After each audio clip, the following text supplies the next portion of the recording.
In the shadow of Israel's first king, in the fire of war, prophecy, and betrayal, there arose a friendship unlike any other, a bond of loyalty forged between two men. One, the son of a king, the other, a shepherd destined to be king. Their story would become a light of faith and sacrifice amidst the darkness of ambition and wrath. But to understand their covenant, we must step into the storm that created it, a storm of kings and prophets, of triumph and jealousy, of God's hand upon history itself. The armies of Israel trembled before the Philistines. The giant of Gath, Goliath, stood as terror incarnate. But from the hills of Bethlehem came a shepherd boy with nothing but a sling and unyielding faith. Then David said to the Philistine, "You come to me with a sword, with a spear, and with a javelin, but I come to you in the name of the Lord of hosts, the God of the armies of Israel whom you have defied." With a stone guided by heaven, David struck the giant, and the earth shook with the sound of his fall. The boy became a hero, his name whispered in awe across the land. But among all who watched, one pair of eyes saw deeper. Jonathan, the prince of Israel, the warrior son of Saul, looked upon David not with envy, but with admiration. For in David he saw courage, faith, and the reflection of his own heart. Now when he had finished speaking to Saul, the soul of Jonathan was knit to the soul of David, and Jonathan loved him as his own soul. 1 Samuel chapter 18 verse 1. In a world of kings and crowns, Jonathan did not see a rival. He saw a brother. But the heart of Saul grew restless. The cheers of the people echoed in his ears. Saul has slain his thousands, and David his 10,000s. What had begun as pride swelled into envy, and envy into wrath. Then Saul was very angry, and the saying displeased him. So Saul eyed David from that day forward. 1 Samuel chapter 18 verse 8 to 9. In the court of the king, seeds of love and the seeds of hatred were sown side by side. One bond would bring salvation, the other destruction. So begins the tale of David and Jonathan, a friendship that defied kings, destiny, and even death itself. But it is also a tale of Saul's fall, the unraveling of a crown, and the rise of God's chosen one. In loyalty and betrayal, in covenant and prophecy, the fates of Israel were forever changed. In the halls of a troubled kingdom, two men stood at the crossroads of history. One, the son of a king, heir to the throne of Israel. The other, a shepherd boy chosen by God. Their bond would defy the very order of the world, and their covenant would echo across eternity. Jonathan, the warrior prince, did not see David as a rival. He saw a brother. The scriptures tell us, then Jonathan and David made a covenant because he loved him as his own soul. And Jonathan took off the robe that was on him and gave it to David, with his armor, even to his sword and his bow and his belt. 1 Samuel chapter 18 verse 3 and 4. With this act, Jonathan, heir to the throne, laid down his princely garments before the shepherd. It was more than friendship. It was sacrifice. It was covenant. Jonathan gave David not only his robe and his weapons, but his very future, saying without words, "I choose loyalty over ambition. I choose you." But in the shadows, Saul's envy grew into madness. His heart turned dark as he saw God's favor resting upon David. And as music once soothed him, now David's harp stirred only rage. And Saul cast the spear, for he said, "I will pin David to the wall." But David escaped his presence twice.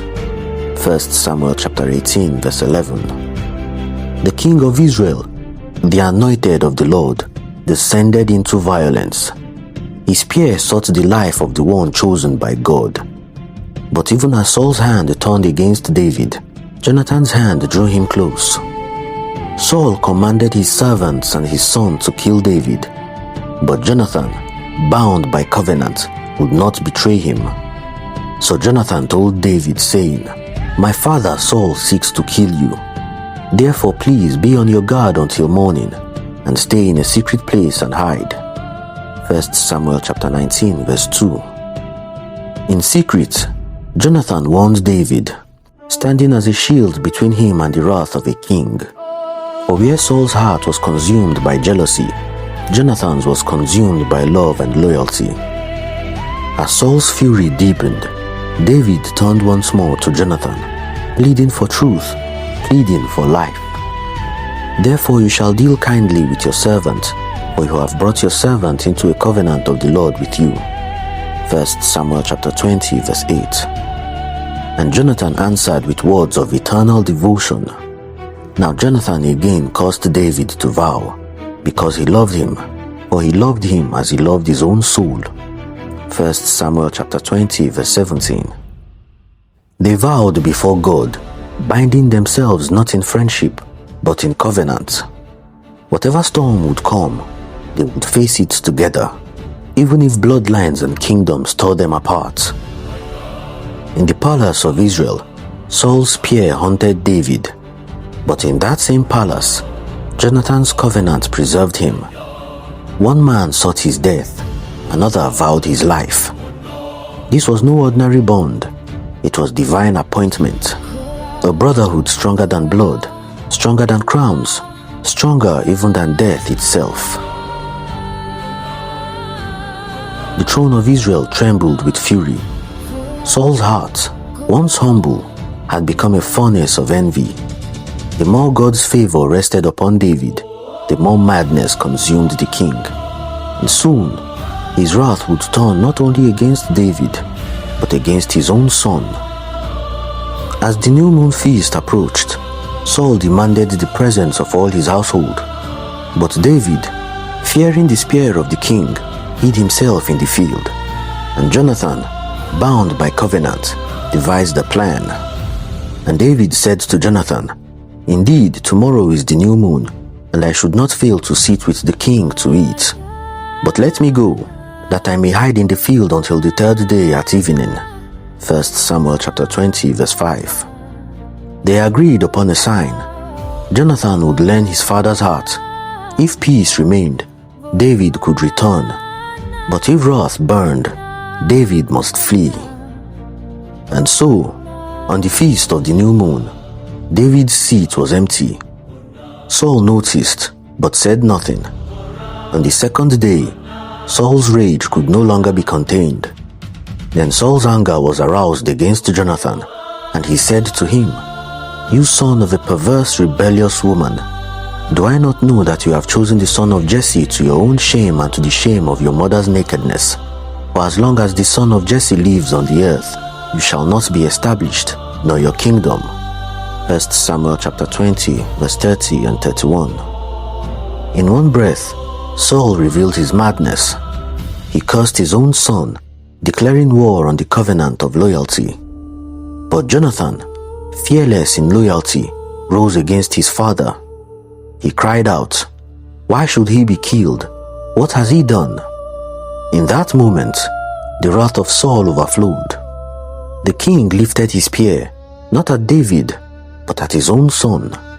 Then Saul cast a spear at him to kill him, by which Jonathan knew that it was determined by his father to kill David. 1 Samuel chapter 20 verse 33. The spear of the king pierced more than the air. It pierced the bond of blood. Jonathan rose from the table, grieved, for the wrath of his father had turned him into an enemy of the throne. Jonathan went to the field where David hid. As they had planned, he loosed arrows beyond the target and cried out to his servant, "The arrows are beyond you." Through this signal, Jonathan delivered the unthinkable truth. Saul's heart was set on David's death. The shepherd could no longer remain in the court of the king. He must flee into the wilderness. In this moment, the lines were drawn. Father against son, king against covenant. The kingdom of Israel fractured under the weight of jealousy and wrath. Jonathan chose loyalty to David over the throne of his father, and David, though anointed, became a fugitive in his own land. The storm had broken, and the cost of loyalty would soon demand tears, blood, and farewell. In the fields beyond the city, away from the eyes of kings and courts, two friends stood at the edge of eternity, one destined for the throne, the other bound to a father consumed by rage. Between them, only sorrow and an unbreakable covenant. After Jonathan gave the signal, the servant departed, and then David rose from his hiding place. No longer could they pretend all was well. The truth had been spoken. The wrath of Saul was set. The shepherd must flee. As soon as the lad had gone, David arose from the place towards the south, fell on his face to the ground, and bowed 3 times, and they wept together, but David more so. 1 Samuel chapter 20, verse 41. The mighty warrior and the shepherd chosen by God wept as brothers. Their tears fell heavier than any sword or spear, for in that moment they knew this would be their last embrace. Jonathan, though bound by blood to Saul, was bound by spirit to David, and so he spoke words that would echo long after their parting. Go in peace, since we have both sworn in the name of the Lord, saying, May the Lord be between you and me, and between your descendants and my descendants forever. 1 Samuel chapter 20, verse 42. This was no ordinary promise. It was an eternal covenant. Jonathan laid down the throne, the kingdom, even his life's future, for the sake of love, loyalty, and destiny. A prince yielding to the shepherd chosen by God. And so they parted. Jonathan returned to the palace of his father. David fled into the wilderness, a fugitive hunted by the king. Yet though separated by distance and destiny, their covenant endured. David would rise to become the king of Israel, the man after God's own heart. Jonathan would fall in battle beside Saul, his father, upon the slopes of Mount Gilboa. But their bond did not die with him. Upon hearing of Jonathan's death, David's voice broke with anguish. In one of the most haunting laments ever recorded, he cried out, How the mighty have fallen in the midst of battle. Jonathan was slain in your high places. I am now distressed for you, my brother Jonathan. You have been very pleasant to me. Your love to me was wonderful, surpassing the love of women. 2 Samuel chapter 1, verse 25 to 26. These were not the words of politics. They were the words of covenant, of a friendship purer than ambition, of a bond unbroken by death. Jonathan's body lay in the dust of battle, but his covenant lived on. For David remembered his vow, and he sought out Jonathan's crippled son, Mephibosheth, to honor the oath sworn in the fields of Benjamin. So David said to him, Do not fear, for I will surely show you kindness for Jonathan your father's sake, and will restore to you all the land of Saul your grandfather, and you shall eat bread at my table continually. Thus the covenant of brothers endured, even to the next generation, a bond stronger than the grave, written not only in the scrolls of kings, but in the very heart of God's word. The tale of Jonathan and David is the tale of 2 parts. Saul's, consumed by envy, and Jonathan's, defined by sacrifice. One part led to ruin, the other to covenant. And in that covenant, we glimpse the eternal truth that love is greater than fear, that loyalty is stronger than death, and that God's hand guides history through those who surrender ambition for faith. So remember their story, not just as an ancient tale, but as a living testimony, that true friendship is a covenant, that true loyalty is sacrifice, and that even in the midst of kings and kingdoms, crowns and wars, it is love, faithful, unyielding love that endures forever. For Jonathan and David remind us of this eternal truth. Crowns may fall, empires may crumble, but covenant never dies.